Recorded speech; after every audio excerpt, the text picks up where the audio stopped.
Ар бирибиз даамдуу тамактарды жегенди жакшы көрөбүз. Бирок ал тамактардын организмге канчалык деңгээлде пайдасы бар же зыянбы деп көп деле маани бере беребиз. Ал эми ден соолуктун чың болушундагы эң маанилүү нерсе бул туура тамактануу болуп эсептелинет. Ашыкча салмактуулук эмнеге алып келет? Чайды көп ичкен пайдабы? Ушул жана башка суроолордун тегерегинде бүгүнкү чыгарылышыбызда биз маектешебиз. Саламатсыздарбы урматтуу теле көрүүчүлөр, кайрадан түз эфирде Илим жана билим каналында ден соолук программасы.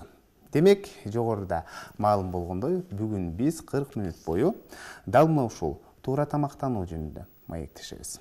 Сиздерде кандайдыр бир суроолор болсо, сөзсүз түрдө байланышка чыксаңыздар болот. Байланыштын телефондору 082 код аркылуу 244 87 номер жана ошондой эле WhatsApp номерибиз 0550 28 81 38 номер.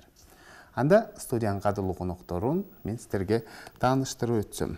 Тамара Раимова Ош шаардык 1-үй бүлөлүк дарыгерлер борборунун 6-филиалынын башкы дарыгери. Жана ошондой эле кийинки коногубуз Өмүрзак Мурзалиев Ош шаардык мамлекеттик санитардык эпидемиологиялык көзөмөлдөө борборунун башкы дарыгеринин орун басары. Саламатсыздарбы? Студиябызга кош келипсиздер. Эң алгач эле айтып өтсөңүздөр, туура тамактануу эрежеси кандай болуш керек? Туура тамактануу эрежеси бул негизги адамдын ден соолугуна зыян келтирбеген, андан кийин өздөрүнүн ошол рациондо же болбосо күнүмдүк тамактарды жөө менен адам өзүнүн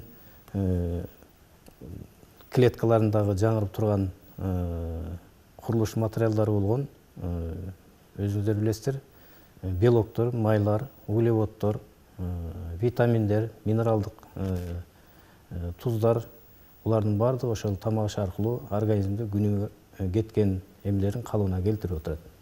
Ошон үчүн туура тамактануу бул ден соолукка пайда, жана туура эмес тамактанып эме кылдырган болсо бул ден соолукка зыян келтирет. Жакшы. Негизинен бүгүнкү күндө туура тамактануу жөнүндө коомчулукта, интернет булактарында жана ошондой эле адистер дагы көптөгөн маалыматтарды айтып жүрөт. Биздин көрүп жаткан элдердин көпчүлүгүн баш айланып калды десем деле болот да, кимисине ишенсек экенде. Маалымат булактарында ачып карай турган болсок, ар кайсыл жерде ар кандай варианттар деле айтылат да. Негизи канча убакыт тамактаныш керек бир күндө? Жаш балдар, чоңдор дегенде канча убакыт тамактаныш керек? Кээде угуп калабыз 6 жолу, кээде 5 жолу, кээде 8 жолу деп дагы айтылат да. Негизинен илим түрүндө айта турган болсок, туура тамактанган убакта рационалдуу, балансталган жана режимге ылайык эң идеалдуу тамактануу бул 5 жолу тамактанууну түзөт. Анын кеминде 3 жолу ысык тамак, анын ортосуна 2 жолу шамшум. Шамшум деп бул биз ошол 2 тамактын ортосунда эрте мененки тамак менен түшкү тамактанын ортосунда, мисалы үчүн жашылча жемишти аз өлчөмдө жесек, шамшум бул жаш балдарда деле, чоңдордо деле, андан кийинки түшкү тамактануу менен кечки тамактанын ортосундагы тамактар. Эгерде проценттин отношенияда ала турган болсок, эң көп тамак 100% ала турган болсок, эрте мененки тамактанууга 25%, эми эң көп өлчөмдү биз түшкү тамактанууга бурушубуз керек. Ага 35%. Калган кечки тамактануу жана анын ортосундагы тамактанууга биз 25% берсек болот. Ошондо биз идеалдуу түрдө 5тен кем эмес, эми жумушубузга, убактыбызга байланыштуу жок дегенде 3 убакыт тамактануу бул эң туура тамактануу деп белгиленет. Дайыма биздин студияга келип канчалаган адистер ушул тамактануу боюнча маалыматтарды бербесин, жана ошондой эле маалымат булактарында айтылбасын, баары бир көпчүлүк эл аны моюнга алыш керек, эрте менен чай ичкенден баш тартат, же болбосо убактыбыз жок деп жумушка шашып кетет да. Эрте мененки тамак канчалык деңгээлде адамдын организми үчүн маанилүү? Эрте мененки тамактануу бул негизги организмге кире турган энергетикалык булактардын бири болуп эсептелет да. Эрте менен азыр айтып кетти менин коллегам, бул 20% жалпы бир күндүк тамактангандын ичинен 20% эрте менен тамактанып кетиш керек. Ал деген ашказан ооруларына, же болбосо бул эртең мененки тамактанбай кеткен болсо, бул өзүнүн ишине да калакатын тийгизиши мүмкүн. Анын деген ошол окуган балдар болсо, окуусуна дагы тийиштүү болуп калып, анын тиги окууну ошону туура кабыл алуу эмелери дагы азайышы мүмкүн. Жана башка көптөгөн зыяндуу нерселерге алып келет да. Ошон үчүн эртең мененки тамактануу бул деген сөзсүз түрдө бул режим кылдыртып, ошону калыбына келтиртип, балдар болсо эртең менен баратканда ошол негизги 20% бул деген тамактануу менен кеткен. Бул жакшы, бул режимди сактап, ошону калыбына келтирүүгө аракет кылыш керек да. Эртең мененки тамактануу тууралуу дагы бир айтсак, элибизде бекер айтылбаса керек. Эртең мененки тамакты өзүң же, түшкү тамакты досуңа бер, кечки тамакты душманыңа дегендей, эртең мененки тамак сөзсүз түрдө бул биз коллегабыз айткандай, биздин организмге эң керектүү болгон, уйкудан ойгонгондон кийинки ушу кечке биздин эмгек жөндөмдүүлүгүбүзгө, эске тутуубузга, бүт бардык организмге эң чоң роль ойной турган эртең менен башталат да ушул тамактан. Анан дагы мен уккан жакшы бир маалымат бар. Эртең менен эгерде тамактанып чыксаң, кайсы бир оорулардан дагы сактанган болосуң, вирустук оорулар жукпай калышы мүмкүн деген маалыматты укканмын да. Бул деги чынбы? Бул деген мына өзүңүз билесиз, мына эртең мененге чейин мына кечки тамакты 8-де жеген болсо, ошол бойдон эртең мененки саат 7-де мына почти канча убакыт өтүп атат. Ошолордун убагында уже ашказан бошоп, өзүнүн эмесин эмелдирип калат да. Ошон үчүн ашказанды эртең мененки тамактануу менен кайра эмесине келтириш керек да.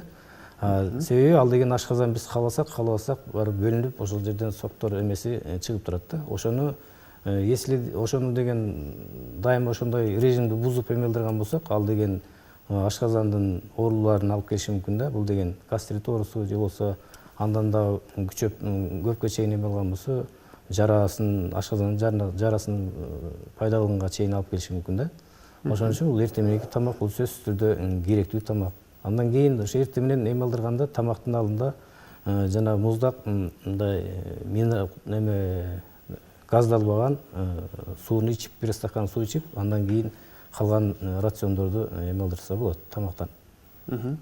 Анан эл арасында мындай дагы сөз айтылып жүрөт, жакшы тамак калгыча жаман курсак айрылсын деп.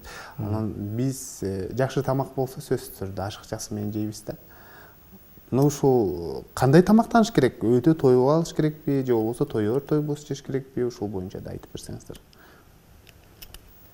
Азыр эле мен коллегам айтып кетти, мөлчөмдөр боюнча процент салыштырмалуу эмесин айтып кеттик. Ошонун ичинде эми бул деген ар бир кайсы учурда биз кашыкты коюп тамактанууну токтотушубуз керек да? Кандайдыр бир биздин баш мээбизге сигнал барабы дегендей. Же болбосо канча кааласак жей бериш керекпи? Жок, ар ким өзүнүн деген тамактын өзүнүн нормативди деп коет. Же болбосо ошонун ар бир өзүнүн эмеси бар, орду бар. Канча эртең мененки тамакка эмнелерди кошуш керек рациондорго. Мисалы үчүн эртең мененкиге жеңил салаттарды, андан кийин жанагы жашылча жемиштерден, андан сүт азыктарынан эртең менен каша же болбосо мындай манный каша болобу, же болбосо рисовый каша болобу, ошон жеңил, андан кийин эме болгон тамактарды бул аз өлчөмдө, муну көп деле эме алдырбайт. Ошону эми ар бир өзүнүн грамдалган жана калориясына канчалык эмесин эме алдырган өзүнүн нормативдери бар да, ошолор боюнча жеш керек да. Организмди биз үйрөтсөк, организм ошо көнөт да, ошо калыбына келип ошо үйрөнүп калат. Анан жанагы каалаганча жеп эле, анан өзүнүн сүйүктүү тамагын жеп эле ушундай эме алдырта берсе дагы, бул жанагы бир түрдүү тамак болуп калат дагы, бул дагы кийин өзүнүн зыянын тийгизиши мүмкүн да. Жакшы. Көпчүлүк мисалы 6-га чейин тамактансын, кечки тамагын 6-дан кийин жебесин дегендер маалыматтар айтылат. Анан кээ бирлер 7-де, 8-де деп да айтылат да. Негизи кечки тамакты кайсы убакытта токтотуш керек? Негизи кечки тамакты сиз айткандай 7-8ден кеч калтырбастан токтотушубуз керек. Себеби деген бул нормалдуу түрдө болгондо ашказан ширечелери, ашказаныбыз түнү менен кем эмес 8 сааттан 10 саатка чейин кем эмес алар дем алыш керек. ошондо биз эсептегенибизде акыркы тамагыбызды жок дегенде кечки саат 8ден кийин токтотконго аракет кылышыбыз керек. Ошондо түнү менен ашказан биз тамак иштетүү организмибиз дем алат дагы, эртең мененки тамакка даяр болот. Андан кийин ошону менен бирге эмгек жөндөмдүүлүгү, баягы айткандай биздин кыла турган ишибиз, эске тутумубуз, ошол кечке жасай турган жумушубузга ошо эртең менен энергияны алып жумушубузду баштайбыз. Ошондуктан сөзсүз түрдө түнкү эс алуу 8 саат 10 сааттан кем болбош керек. Ошондо жок эле дегенде кечки саат 8ден кийин токтотконго аракет кылышыбыз керек. Канчалык жакшы, даамдуу тамак болсо дагы. Жакшы. Бизге кызык суроолор келе баштады. Саламатсыздарбы? Мен бат-баттан курсагым ачат дейт. Үйгө кирип чыгып эле дейт. Анан майлуу тамактарды аябай көп жеймин дейт. Анан тойгонумду билбеймин дейт. Эмне үчүн деген суроо калтырыптыр да. Бул канчалык деңгээлде өз кезинде зыянын тийгизип коюшу да ыктымал. Эмне үчүн? Бат-бат тамактанганы демек ал тамактанганда дасторкондон тойбой турганда, тойгонун билбей тургандыктан анан жеңил, мисалы үчүн мына айтып кеттик, белок, углевод, майлар деп атабыз, бизге керектүү витаминдер. Ушул углеводдор дагы мисалы үчүн тез сиңе турган, анан акырындап жай сиңүүчү углеводдорго бөлүнөт. Ошондо мисалы үчүн биз жөнөкөй пирожныйлар менен, шекер салынган чай менен, жеңил тамак менен, өтө тез сиңип кете турган тамак менен тамактанып алсак, ал тез сиңет дагы, кайра тез-тезден биз курсагыбыз ачы берет. А эгерде биз балансталган, рационалдуу, ошондо белокторду дагы, углеводдор, майлар ошо бирдей өлчөмдө, бизге керектүү өлчөмдө жей турган болсок, анда убагында биз айтып кеткендей 5 убактан кем эмес, жок дегенде 3 убак тамактанабыз. Анан баягындай андан да бир себеби жаш өзгөчөлүгүнө, жасаган жумушубузга да байланыштуу. Кээде туруп өзгөчө жаштар, өспүрүмдөр туруп тамактана берет, басып туруп эле атайын убакытты бөлүп, дасторкон четине отуруп жебестен иш ортосунда эле алаксып жей беришет дагы. Ошол убакта тойгон-тойбогонун билбей калып, анан бат эле курсак ачып, ошол жеңил тамактарды бат-баттан кабыл ала берет. Тамактануу убагында көп нерсеге алаксыбаш керек да. Телефон карабаш керек, телевизор көп көрбөш керек. Коюп кээде ата-эне деген кээбиркилер телевизорду коюп койгондан баласын тамактандырып коет, ал тамак жегенин да билбейт. Канчалык жеген деңгээлде, канчалык көлөмдө жегендерин билбестен кайра дагы өзүнүн жанагы курсагын ачканын же тойгонун билбей калат да. Бул дагы ошол негизги эмелердин бирине алып келет да.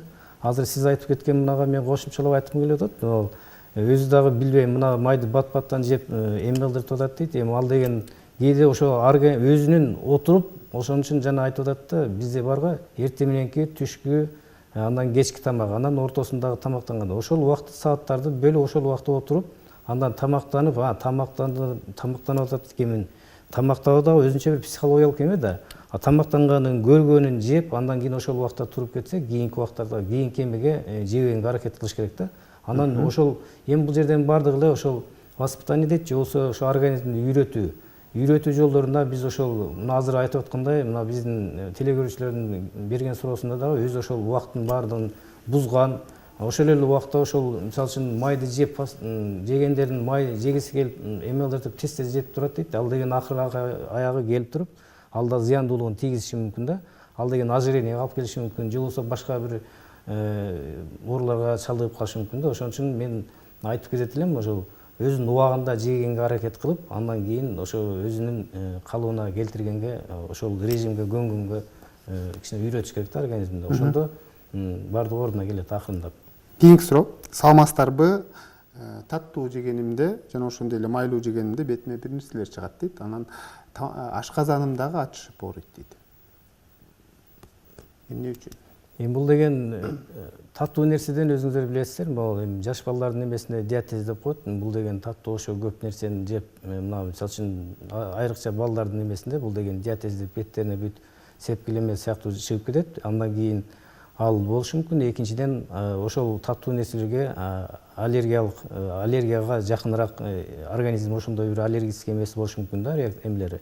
Ошондо дагы ушул кызыл нерселер баары чыгып келет. Ал эми тиги ашказан ооруп эме кылдырган болсо, мында дагы ошол жанагы эле айткан ошо туура эмес тамактанууларды буга чейинки ошого чейин өзү туура эмес тамактанып келип, анан акыр аягы ошо айтып атпаймынбы, кайсы кылган тамак жебесин, ошол өзүнүн нормасынан ашкандан кийин ал только эмесине зыянга гана эме болот да.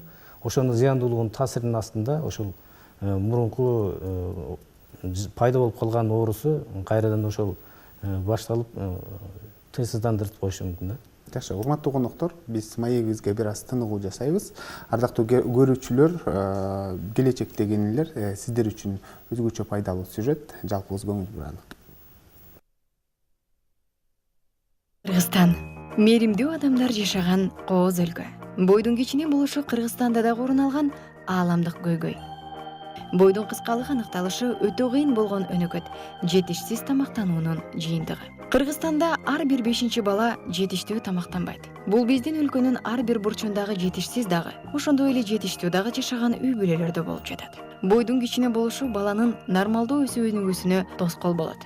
Бала өзүнүн физикалык жана акыл эс потенциалын толугу менен ишке ашыра албайт.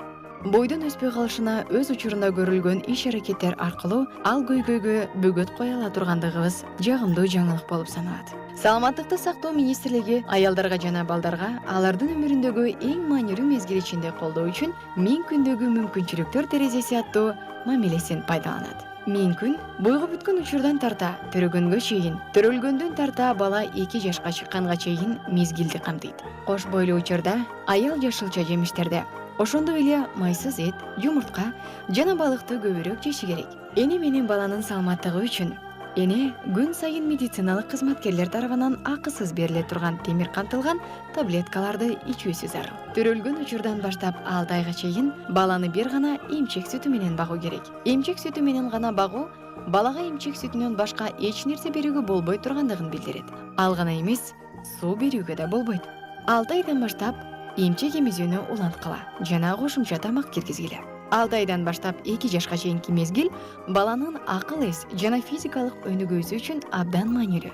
Ушул мезгил ичиндеги толук баалуу эмес тамактануу 2 жаштан кийин ордуна келтирүү мүмкүн болбогон бойдун өспөй калышына алып келиши ыктымал. Бала өзүнүн мүмкүнчүлүктөрүн ачышы үчүн ушул мезгил аралыгында баланын толук баалуу тамактануусун камсыздоо абдан маанилүү.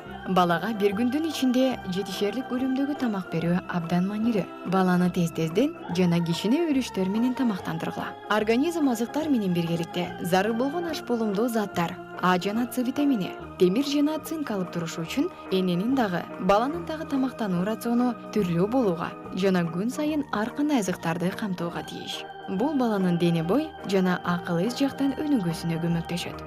Балдардын рационунан зыяндуу азыктарды алып салгыла.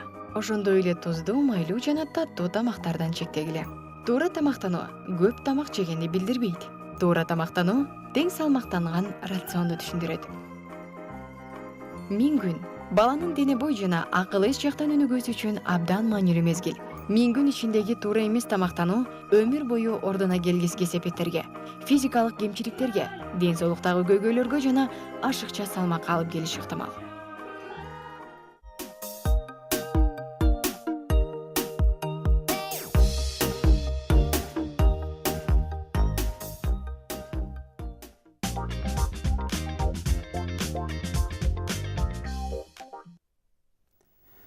Дагы бир эсиңиздерге сала кетсек, бүгүнкү чыгарылышыбызда биз туура тамактануу жөнүндө маектешип жаткан кербезибиз, телекөрүүчүлөрдөн аябагандай көптөгөн кызыктуу суроолор келе баштады. Саламатсыздарбы?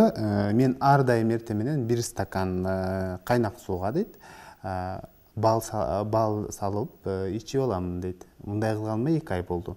Бул пайдабы же туурабы деп суроо калтырыптыр да. Балды колдонгону туура. Себеби бал деген табигый углеводторго кирет, өтө баалуу, витаминдерге бай.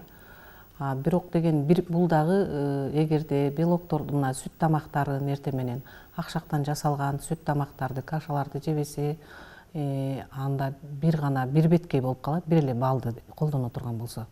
Эгерде ал ошол бизге керектүү болгон сүт тамактары менен чогуу жей турган болсо балды, анда өтө пайдалуу. Жакшы. Эртең менен табитим жок дейт. Кантип табитимди ачсам болот, кантип ушул тамак жегенге көндүрсөм болот организмди деген суроо калтырыптыр да. Эртең мененки табити жоктугу бая айтып кеткендей, балким ал өтө кеч жаткандыр. 8-10 саат ашказан дем албаган эместир. Андан кийин табити жоктугу, андан башка ашказан оорулары балким бардыр. Ошолорду текшеришибиз керек. Андан кийин биз организмге 1 суткасына 1,5 литрден 2 литрге чейин суу керектелет. Ошондуктан эртең мененки тамакты биз тамактын алдында 1 стакан жылуу газдалбаган суудан баштасак өтө пайдалуу болот. Бул деген аппетитибизди да ачат. Анан эгерде 1-2 күн мисалы өткөндө семинарга катышканда ушундай сөз болду да. 1-2 күн эгерде өзүңдү зордоп болсо дагы ысык тамак, ошондой ботколордун түрлөрүн жасап жей турган болсоң, организм бара-бара күнө баштайт дейт. Ошол ыкманы да колдонсо балким туурадыр, Туура. Андан мен дагы бир кошулуп кете турган нерсе, бул жерде азыр бал боюнча айтылып калды. Мен айтып кетишим керек. Урматтуу телекөрүүчүгө мына кошумча эмеси, жана кайнак суу турганда тиги балды ага кошпош керек да. Аны деген балды өзүнүн кашык менен жеп, андан жылуу эме алып туруп ичсе болот. Биринчиден, экинчиден тигин өтө кайнатылган сууну кичине мындай өзүнүн нормалдуу эмесине келгенден кийин иче турганга эме болор. Ошол убакта кошуш керек да. Кайнап турган убакта же кайнап куюп турган эме болот. Сапатын ал жерде витаминдер керектүү, өзүнө керектүү витаминдер менен минералдык ошо эмелердин баардыгы жокко чыгарылып калышы мүмкүн да. Ошон үчүн ошону эске алыш керек. Жакшы. Саламатсыздарбы? Эртең менен кайнак сууга соода кошуп ичкен дагы пайдалуу деп угуп калабыз дейт. Канчалык деңгээлде бул пайда деген суроо калтырыптыр да. Кээ бирлер айтат, ашказаныңды аябай жакшы кылат экен, организм тазалайт экен деген маалыматтар айтылат да. Деги пайдабы ушинтип ичкен? Же тескерисинче зыянын тийгизип калабы? Зыянын гана тийгизет, анын эч кандай пайдасы жок. Бул убактылуу бир эффект алышы мүмкүн, себеби деген ашказан кычкылы көбөйүп кеткенде кээ бир элде ушундай жалпак тил менен айтканда ошону убактынча басыш үчүн колдонуп да жүрүшөт. Бирок ал үчүн дарыгерлерге кайрылып, ашказанынан текшерилгенден кийин ошол ашказан кычкылын азайтып, ашказандын оорусун айыктыра турган өзүнүн дары дармектер бар. Ошолор менен колдонуп, ошону менен дарыланса туура болот эле. Анан кийинки көрүүчүбүз болсо, көк чай пайдабы деп калтырыптыр. Мына ошол суусундуктар боюнча сүйлөшсөк да. Биз көбүн эсе чайды жакшы көрөбүз. Көпчүлүк ушул түштүк аймактагылар чайды аябай көп ичет, көк чай, кара чай деп. Мына ушул чайларды кандай ичиш керек тамактануу учурунда? Анан канча өлчөмдө ичиш керек? Мунун деле көп ичкен зыян, Тамактануудан кийин чайды бир саат, 1,5-2 сааттан кийин өзү негизи ичиш керек да. Ага чейин биз эме алдырбайбыз. Өзү негизи тамактын эме алдырып атканда бизде кайнатылган суунун же болсо таза жана газдалбаган суу менен ичкен аябай пайдалуу болот да. Себеби бизде жеп аткан биздин тамактарыбыздагы жанагы углеводдор, белоктор, минералдык эмелердин баардыгы ошол тамак аркылуу келип организмдин калыбына келтирип атпайбы? Ошол жерде азыркы биз эме айтып кеткендей баардыгын ошол тиги тең салмактуулукту же болсо баланс деп коебуз, ошолордун эмесин сактоо үчүн булар керектүү тамакты жеп аткандан кийин биз ошол аларды биз кайра зыянга учуратпашыбыз керек да. Ал эми чайды же болсо кошуп туруп эмеси менен тамактануу убагында ичкен болсок, ал деген ошол ичиндеги биз жеп аткан тамактардын эмесинде дагы эмесинен чыгарып коюшу мүмкүн да. Рациондогу болгон жана белоктор менен углеводдордун эмесин азайтып, же болсо алардын деген башка терс таасирин тийгизип коюшу мүмкүн. Ошондуктан негизги эме көрсөтпөсү бул суу ичиш керек да. Суу бул пайдалуу болот. Жакшы. Демек, тамактанып бүткөндөн кийин 1 саат дедиңизби? 1 саат 2 сааттан кийин. 1 саат 2 сааттан кийин чай ичкен туура, Ага чейин мисалы ошондой кайнатылган сууларды кошуп ичкен дурус деп айтасыз, эгерде ошого көнүп калган болсо, суусундук менен ичип. Жакшы, толуп кетүү боюнча аябай гана көптөгөн суроолор келе баштады. Аябай толуп кеттим, шириндиктерден, таттуулардан кантип өзүмдү тыйсам болот деген суроо калтырыптыр. Анан иним аябай толуп кетти, ага толуп кетти деген диагноз койду дейт. Анан аны кантип азыраак тамактанууга үйрөтөбүз деген суроо калтырыптыр да. Сиздер кандайдыр бир кеңештерди айтып өтсөңүздөр биздин көрүүчүлөргө. Толуп кетүү ашыкча салмак бул организм үчүн өтө зыяндуу. Ал деген биринчи эле баягы эмеге кан тамырларындагы инфаркт, инсульт, гипертония ооруларына, артериалдык гипертония ооруларына алып келет. Жана дагы сахарный диабет, экинчи типтеги сахарный диабет оорусуна алып келиши мүмкүн. Биз туура тамактануу убагында дагы бир айтып белгилеп кетүүчү нерсе, биз тамактануу пирамидасы бар, ошо тамактануу пирамидасын көзөмөлгө алып, ошол менен тамактансак өтө туура болот эле. Мына көрсөтмө куралда да турат. Мисалы, тамактануу пирамидасынын эң башында эң пайдалуусу бул эң көп эмени ээлеген бул буудай ун тамактары. Бул эгерде порция түрүндө алсак, мында 9 өлчөмдө деп турат. Андан кийинки жер жемиштер 4-5 өлчөмдө пайдалуулуна жараша. Мөмө жемиштер дагы 4-5 өлчөмдө. Андан кийинки орунду эт азыктары 3 өлчөмдө. Андан кийин сүт азыктары 3 өлчөмдө. Пирамиданын эң туу чокусунда бул деген майлар 1-3 өлчөмдө. Өзүңүздөр көргөндөй, бул эң пайдалуулугуна, биздин организмге керектүүлүгүнө жараша бул углеводдорду, майларды, пирожныйларды көрүп турасыздар, каймактуу май, өсүмдүк майыларын аз өлчөмдө, колдон келишинче аз өлчөмдө пайдаланышыбыз керек. Ашыкча салмактуулук деген бул туура эмес тамактануудан сырткары дагы аз кыймыл аракеттен. Эгерде биз тамактангандан кийин кыймыл аракет жасабасак, ал ошо энергия түрүндө ал тамактанган биз алган белоктор, углеводдор, майлар, алар энергия түрүндө организмде сарпталбаса, ал деген топтоло берет дагы ашыкча салмак алып келет. Бул ашыкча салмак болсо төмөндөгү ошол айтып кеткен ооруларга алып келет. Жакшы. Саламатсызбы? 5 жаштагы балам бар дейт, 2-3 күндө уулу зарасы келет дейт. Бул дагы туура эмес тамактангандан улам болуп жатабы деген суроо калтырыптыр да. Мисалы, чындыгында ич катуу боюнча программа алып чыкканда аябагандай көптөгөн чалуулар болгон да. Биздин коомчулук бүгүнкү күндө бул ич катуу оорусуна да көп кабылат экен да. Туура эмес тамактануу дагы ич катууга алып келиши мүмкүнбү? Мүмкүн. Биз туура тамактануу маданияты негизинен ушул бала төрөлгөндө түйүлдүктө эле башталат. Эми мына кош бойлуу эне канчалык туура тамактанса, бул келечегибиз болгон балдар дагы, значит, дени сак бала төрөлөт. Анан 6 айга чейин жалаң гана эне сүтү менен тамактануу, бул тамактануу маданияты балдардын ошол өсүү өнүгүүсүнө өтө зор өбөлгө түзөт. 6 айдан баштап 7 айга чейин биз баягы өлчөмдүү түрүндө айта турган болсок, 10 кашыктан баштап, бул 1-2 кашыктан баштап үйрөтүп баштайбыз кошумча тамакты.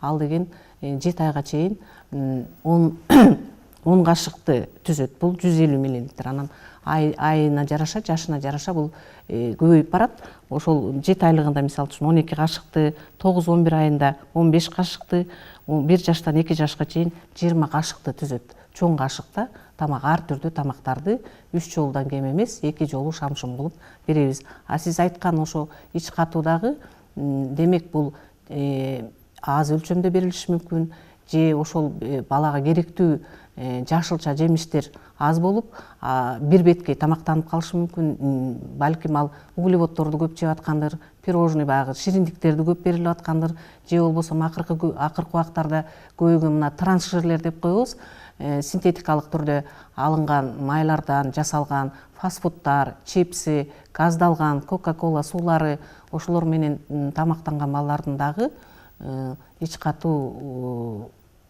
эмеси көбүрөөк кездешет да ушул. Жакшы. Өмүрзак мырза, бүгүнкү күндө көпчүлүк айрыкча шаар жеринде кафе, ресторандардан тамактанышат да, ашканалардан, сыртта. Мына ушул ашканада жасалып жаткан азыктар канчалык деңгээлде туура жасалып жатат, канчалык деңгээлде организм үчүн пайдалуу? Муну көзөмөлдөй турган сиздерсиздер да? Жок. Биз көзөмөлдөйбүз. Эми мына акыркы убактарда өзүңүздөр көрүп атасыздар. Эми биздин талаптар, эрежелер боюнча булар деген кечки тамактарына көпчүлүк убактарда көңүл эме алдырта албай калышты. Себеби келгенде жылкы союп атышат, же болбосо чоң мал, кара мал союп атышат, андан кийин мал койлорун союп атышат, ошолордун баарын алып келип эле берип эме кылып атат. Бул мен айтат элем, бул кандай гана эме болбосун биздин көзөмөбүздөн уже сырткары чыгып кетип атат. Ошого байланыштуу бул жерде ар бир тамактанган жарандардын өздөрүнүн кызыкчылыгы болуш керек да. Ошол жерде туура тамактанууну, туура ошол жерде канчалык ашказанга оорчулук келтирип, азыркы биз айтып аткан майларды, белокторду, углеводдорду бири-бирине балансировать этип, же болбосо тең салмактуулукта гана жеш керек да, ашыкчасын жегенге аракет кылыш керек да. Ошол биз көзөмөлдөп бардыгын алып лабораторияга деле ошо иштеп аткан убактарда текшертебиз. Эми булар деген кайсыл эмесине текшеребиз? Биз деген ошонун майлуулугун, ошолордо канча калорияда канча эмеде берилип атат, бул бардыгы биздин жанагы норматив менен талаптардан ашып кеткен эмелер, фактылар бар да. Ошон үчүн мен кайрылат элем, ошон үчүн айтып атам, ар бир тойго катышкан жарандарыбыздын ушул деги эле ошо өзүбүздүн эмебизди ошого чакырып кетет элем да. Ар бир өзүнүн тамактангандары өздөрү ошону көзөмөлгө алып, ошону убагында тамагын тыйып, анан кийин ошону аз жегенге, өзүнүн нормасы менен жегенге аракет кылса, бул ден соолукка пайда. Ал эми бизде тойлордо көпчүлүк кетип, ошол баардык зыяндуулукка алып келип атат. Азыркы мен коллегам айткандай, мына ожирение, мына азыр айтып кеттик. Сен май басып кетип, же болбосо бул деген жанагы жүрөк ооруларына, кан тамыр ооруларына, башка өзүнүн организмдердеги болгон эменин баардыгына ооруларга алып келип атат да.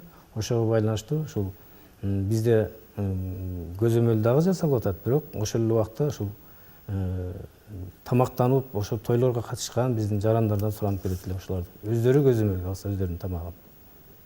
Жакшы. Жакшы болот эле. Өзүңүздөргө маалым болгондой, өткөн жумада шаарыбызда атайын туура тамактанууга арналган семинар болду эле. Анда мына ушул семинардан тартылып келген видео материал бар. Жалпыбыз биргеликте көңүл бурсак, андан соң кайрадан жолугушабыз.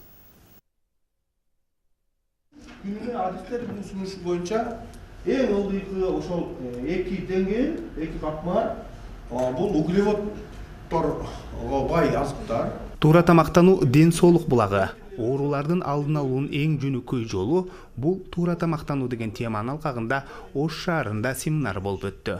Аталган иш-чара Саламаттык сактоо министрлигинин Республикалык ден соолукту чыңдоо борбору тарабынан демилгеленип, бейөкмөт уюмунун колдоосу менен уюштурулду. Семинарга өлкөбүздүн түштүк регионундагы жалпы массалык маалымат каражаттарынын өкүлдөрү, ден соолукту чыңдоо адистери, медицина кызматкерлери катышышты. Жалгыз эле ошо саламаттык сактоо министрлиги жалгыз эле бул көйгөй менен калып кетпестен ушу башка дагы элге жеткизүүчү булактар аркылуу маалыматтар катайлык деген максатта бүгүн биз жөн эле көйгөйдү талкуулап жөнөкөй бир тегерек стол катары өткөрбөйбүз. Бул жерде биз чогуу иштейбиз. Чогуу бир иш-чараларды карап, кандай кылып жеткизсек болот, кандай жолун тандап алабыз жана кандай сөздөрдү колдонобуз элге таасирдүү болсун деп ушул багытта чогуу бир иш-чараларды жасап, чогуу бир жыйынтыкка келебиз деген ойдобуз. Бир күндүк семинарга борбор калабыздан атайын адистери жана жергиликтүү ооруканалардын дарыгерлери катышып, кайсыл тамак пайдалуу, адам кандай тамактануу керек деген темалар козголуп, катышуучуларга кенен түшүндүрүп беришти. Витаминдерге бай, микроэлементтерге бай зат, азыктар ошол нөмө жер жемиштер. Бардыгыбыз билебиз, түшүнөбүз. Бул жерде туура тамактануу элибиздин ден соолугу үчүн өтө чоң мааниге ээ. Себеби дегенде туура тамактануу бул ден соолуктун булагы деп айтылат. Балдардын туура тамактануусунда өтө маанилүү болуп баланын жеп аткан тамагынын составы, ошондой эле коюлугу, убактысы мааниге ээ. Бала өзүнүн жашына жараша өзүнүн өлчөмдөрү бар. Буну биз чоң аш кашык менен өлчөйбүз. Же болбосо баланын өзүнүн идиши болуш керек, ошол идиши менен тамактануусу зарыл. Ооруларды алдын алууда жалпыга маалымдоо каражаттары аймактардагы ден соолукту чыңдоо адистеринин орду чоң экендиги талашсыз. Ошол себептен алыскы аймактардан да адистер чакырылган. Динара Багышева Баткен облусунун Лейлек районунун Кулунда айылынан келген. Мындай семинарлардын байма-бай өтүп туруусу элдин саламаттыгы үчүн өтө маанилүү экендигин баса белгилейт. Семинар азыр аябай жакшы өтүп атат десем болот. Мурдагы өткөндөрүбүзгө бышыктоо катары жакшы өтүп атат. Bizde ар бир айылда айылдык ден соолук комитеттери бар. Ошол айылдык ден соолук комитеттери менен бул элден чыккан өкүлдөр биргеликте ошол айыл өкмөттүн айылдагы жөнөкөй элдер аркылуу биз элге маалыматты таркатабыз. Адамдын бул ушул төрөлгөндөн жанагы карып көзгө чейинки туура тамактануусу.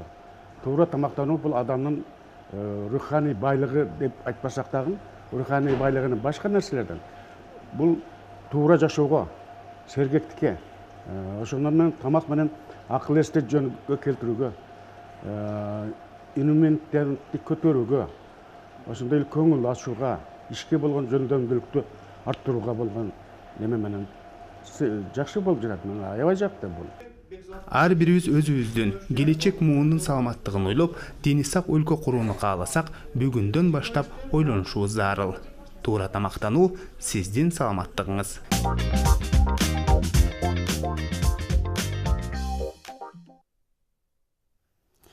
Биз маегибизди улантабыз. Теле көрүүчүлөрдүн аябагында көптөгөн суроолор келди.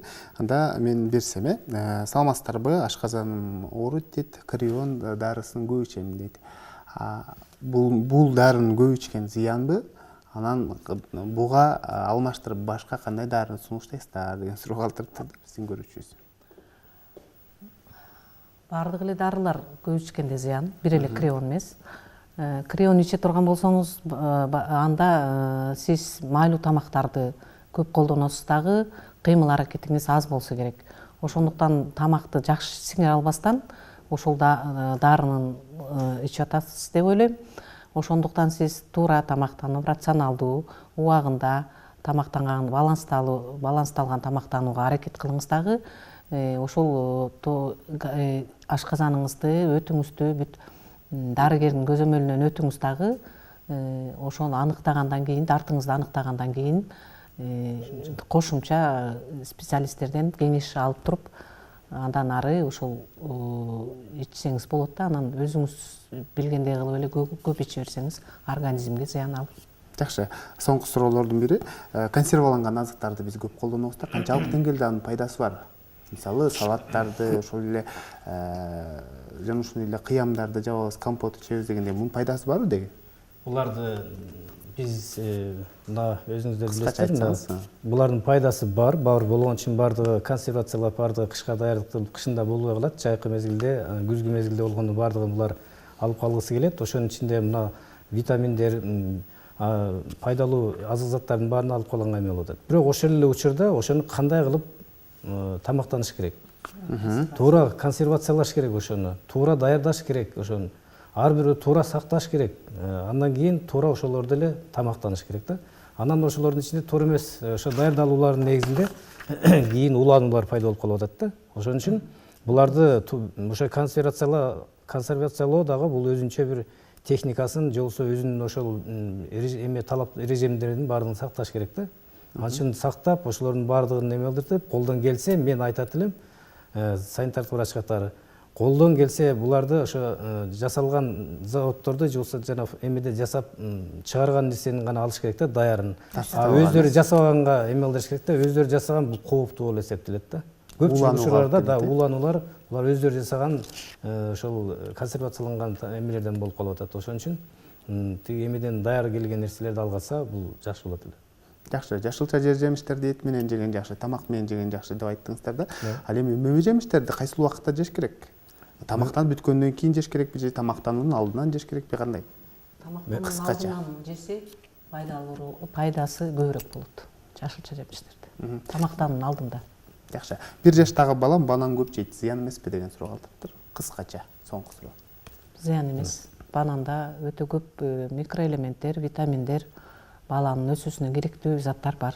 Калий бар, Калий бар. Бардыгы бар. Бирок ошону дагы мындай көп бербеш керек, өлчөм менен бериш керек. Жакшы. Ардактуу тилек көрүүчүлөр, бүгүн бизде конокто Тамара Раимова, Ош шаардык 1-үй-бүлөлүк дарыгерлер борборунун 6-филиалынын башкы дарыгери жана ошондой эле кийинки коногу Өмүрзак Мурзалиев, Ош шаардык мамлекеттик санитардык эпидемиологиялык көзөмөлдөө борборунун башкы дарыгеринин орун басары болду. Сиздерге рахмат айтабыз. Ишиңиздерде ийгиликтер болсун. Дайыма эл кызматында жүрө бериңиздер. Рахмат. Ушун менен Илим жана билим телеканалынын ден соолук программасы өз соңуна келип жетти. Аны мен Сейит Амираев алып бардым. Кайрадан эфир аркылуу амандашканча сак саламатта туруңуздар.